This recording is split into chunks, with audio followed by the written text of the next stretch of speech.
நடுராத்திரி நடு கடல். அந்த தோணியில 3 பேர் இருந்தாங்க. ஆனா தோணியில நனைந்த ஒரு காலடி சத்தம். திரும்பி பார்த்தா ஒரு பொம்பளை. கைலா தபால் பை. அவ சொன்னா, இந்த தபால தியாமிகிலி தீவுக்கு கொண்டு போய் கொடுன்று. ஆனா தியாமிகிலி 1964 கடல்ல மூழ்கி போயாச்சு. அப்படி ஒரு தீவு இப்பொழுது இல்லை. விடிஞ்சு பார்த்தா அந்த படகு கரையில இருந்தது.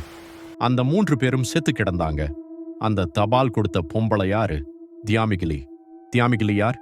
தியாமிகிலின்னு ஒரு பேய். 1964 புயல்ல தியாமிகிலி தீவு மூழ்கும் போது ஒரு தபால்கார பொம்பளை தபால் பைய விட்டுட்டு போக முடியல. தபால் போக வேண்டிய இடத்துக்கு போய் சேரணும்னு அதே நினைப்புல செத்து போச்சு. அவ ஆன்மா இப்போ வரைக்கும் தபாலை கொடுக்க நடுக்கடல்ல படகு தேடும். யாரு தபால் போட்ல போறாங்களோ அவங்க கிட்ட வந்து கேக்குமாம், தியாமிகிலிக்கு போயிடு இருக்கீங்களா? இல்லன்னு சொன்னா படகு சேஃப். ஆமான்னு சொன்னா மறுநாள் காலையில உயிர் இல்ல.